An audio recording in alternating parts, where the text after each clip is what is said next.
E a vida continua. Obra psicografada por Francisco Cândido Xavier. Ditado pelo espírito André Luiz. Capítulo 10. Evelina Serpa. Devidamente credenciados, Evelina e Ernesto, após ligeiro trajeto pelas ruas da cidade que se lhes figurou encantadora, alcançaram o Instituto de Proteção Espiritual, acolhidos carinhosamente pelo instrutor Ribas, dedicado à clínica psiquiátrica, no departamento assistencial que lhe dizia respeito.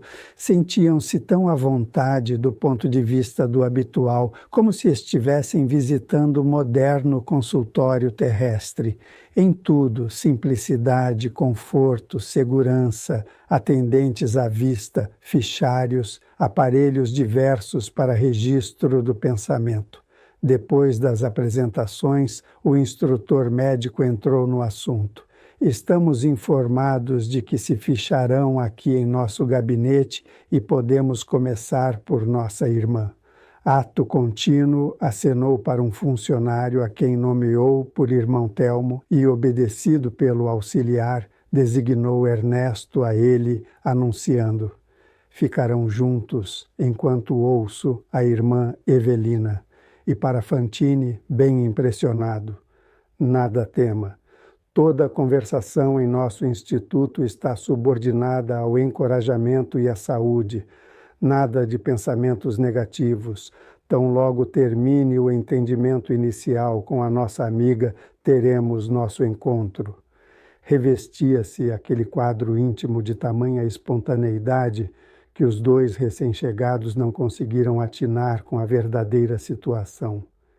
Estariam no mundo espiritual ou na terra mesmo, na terra que lhes era familiar, em algum sítio desconhecido, onde se lhes falava do espírito libertado com alguma finalidade terapêutica, pensavam os dois, e chegavam quase a admitir que talvez tivessem estado loucos, achando-se agora em recuperação. Acalentando semelhantes dúvidas, Evelina acompanhou docilmente o médico e, chegados a uma sala mobilada com distinção e singeleza, assentou-se na poltrona que ele lhe indicou, explicando atencioso: esteja tranquila, nosso instituto se consagra à proteção e ao tratamento de seus tutelados. Primeiro, a cobertura socorrista, depois, o reajustamento, se necessário. Em razão disso, teremos tão só um entendimento fraternal, nada de cerimônias. Conversaremos simplesmente e todos os seus informes serão gravados para estudos posteriores. A bem dizer, funciono aqui quase que apenas na condição de introdutor dos clientes, de vez que os nossos analisados possuem vasta coleção de amigos na retaguarda, amigos que lhes examinarão as palavras e reações de modo a saber em que sentido e até que ponto lhes prestarão o auxílio de que se mostrem carecedores. Diante de Evelina, admirada, a um gesto do mentor grande espelho se fez visível junto à poltrona, dando a ideia de que a peça fora ligada ao sistema elétrico por disposições especiais. Nossa palestra será filmada. Simples recurso para que os seus contactos com a nossa casa sejam seguidos com segurança no capítulo da assistência de que não prescindirá em seus primeiros tempos de vida espiritual. Tranquilize-se, compreendendo, porém, que todas as suas perguntas e respostas se revestem da maior importância para seu benefício. Por suas indagações, a autoridade do Instituto identificará a sua posição no conhecimento e, por suas respostas, saberá o montante de suas necessidades. Conversemos. Perante aquele olhar, brando e enérgico ao mesmo tempo, reconheceu-se Evelina qual criança de letras primárias, ante-examinador experiente, e concluindo que não lhe seria lícito recusar a prova, perguntou com respeitosa coragem: Instrutor Ribas, conquanto o Senhor tenha feito referências a meus primeiros tempos de vida espiritual, é verdade que somos espíritos desencarnados, pessoas que não mais habitam a Terra? Perfeitamente, embora a irmã não consiga ainda certificar-se disso. Por que semelhante inadaptação? Falta de preparo na vida física. De modo geral, a sua posição de surpresa é comum à maioria das criaturas terrestres, em virtude da ausência de integração real com as experiências religiosas a que se afeiçoam. Se estamos efetivamente mortos, acredita o Senhor que eu, na condição de católica, devo apresentar ou deveria apresentar um índice mais completo de comunhão com a verdade espiritual que não estou conseguindo entender? Claramente. Como assim? Se a irmã, durante a sua existência no corpo denso, pensasse firmemente nos ensinos de Jesus, o Divino Mestre que se reergueu do túmulo para a demonstração da vida eterna, se meditasse na essência dos ofícios religiosos de sua fé, todos eles dirigidos a Deus e, depois de Deus, aos mortos sublimes, como sejam nosso Senhor Jesus Cristo, sua augusta Mãe, e aos espíritos heróicos que veneramos por santos da vida cristã, de certo não experimentaria o assombro que até agora lhe insensibiliza os centros de força, apesar da elevação e da delicadeza de suas aspirações. Viu-se Evelina, de repente, transportada pelas molas mágicas da imaginação ao seu velho templo religioso. Recordou as preces, os cânticos, as novenas e os rituais litúrgicos de que partilhara, como se unicamente ali, naquele gabinete de análise espiritual, pudesse penetrar-lhes o sentido. Como não se inclinara a interpretá-los, antes por invocações ao mundo espiritual, como não lhes percebera, até aquela hora, a função de canais de comunicação com as forças divinas. Em pensamento, aspirava a rever-se em São Paulo, caminhar para o recinto de sua devoção religiosa e saudar na própria crença o ponto mais alto da vida, aquele através do qual lograva entregar-se à proteção do Todo Misericordioso com as suas dores e alegrias, aflições e ânsias mais íntimas. Lembrou-se de Jesus, fosse nas esculturas ou nos painéis, nas pregações e conversações, como sendo um espírito divino a bater-lhe, debalde, às portas do coração, tentando ensinar-lhe a viver e a compreender.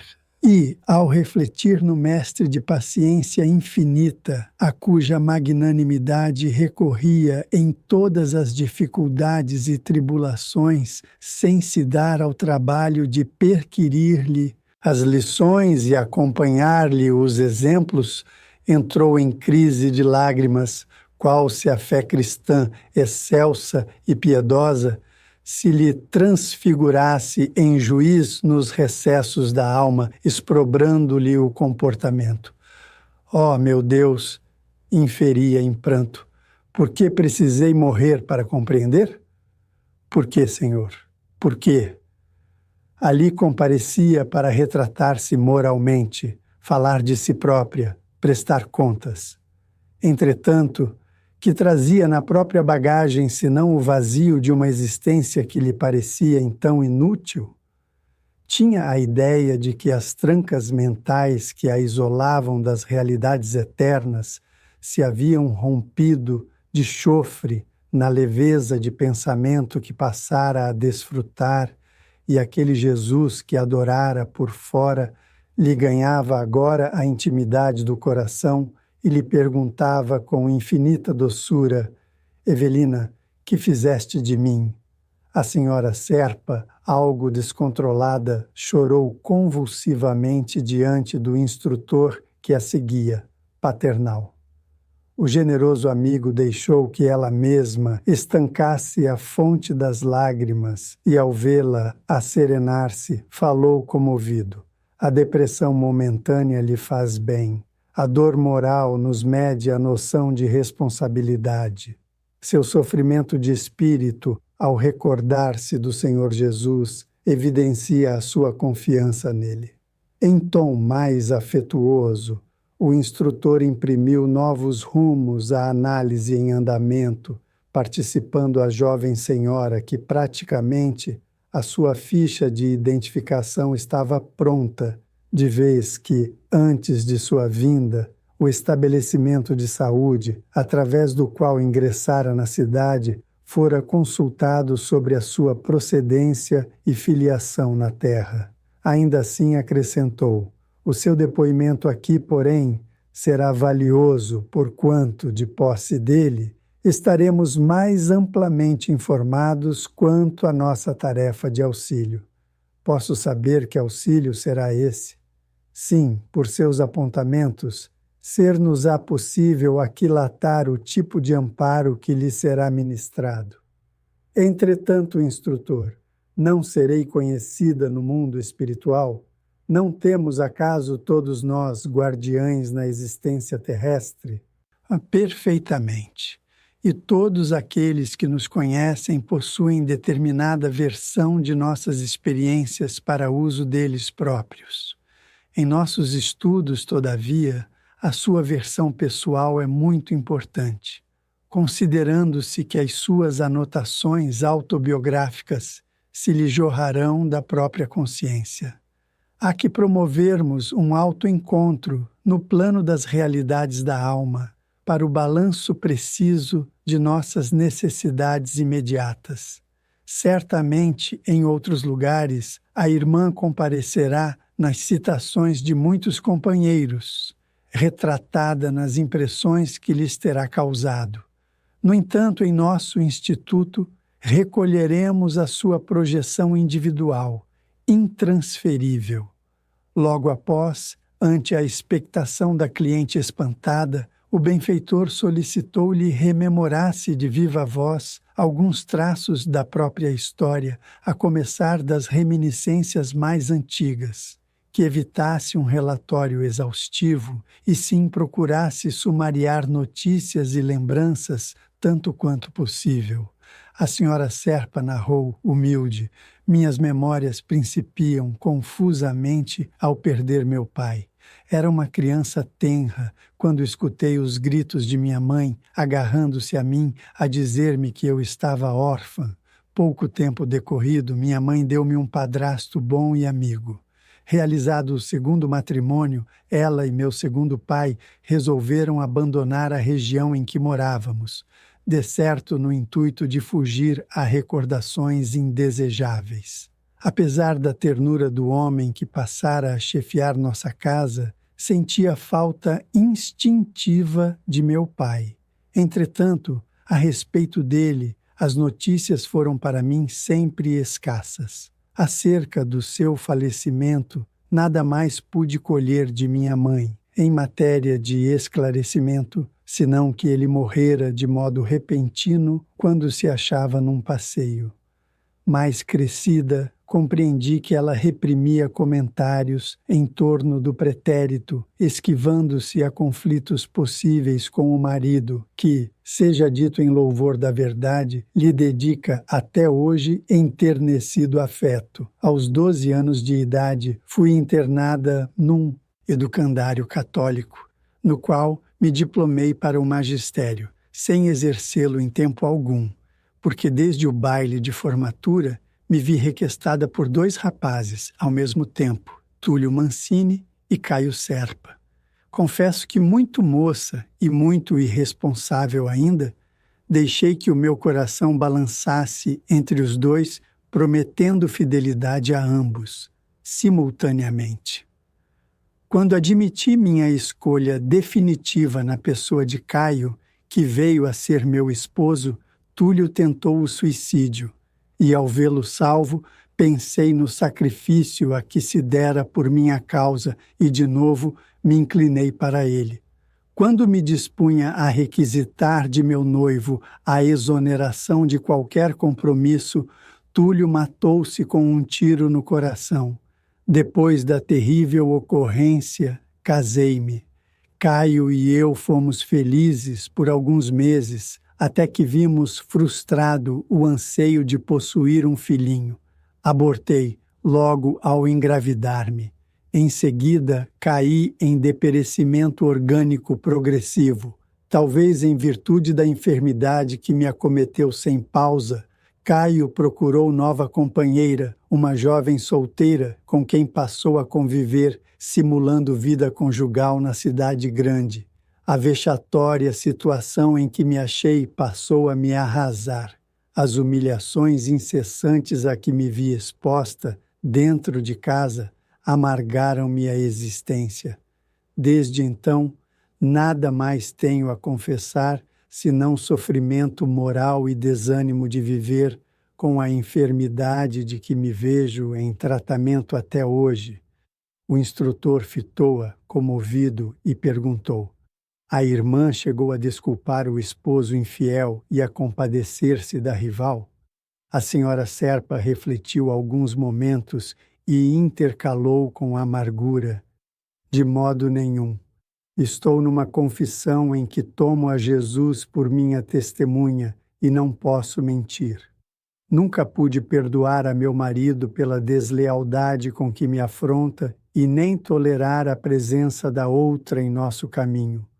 O benfeitor, longe de alterar-se, interpôs afetuoso: compreendemos os seus sentimentos humanos e podemos encerrar a sessão de hoje. A irmã tem problemas difíceis a enfrentar e o nosso instituto verificará até que ponto conseguirá propiciar-lhe a devida cobertura. Permaneceremos em contato e prosseguiremos conversando em futuras reuniões. Evelina retirou-se, sendo substituída por Fantine, cujo exame ia começar.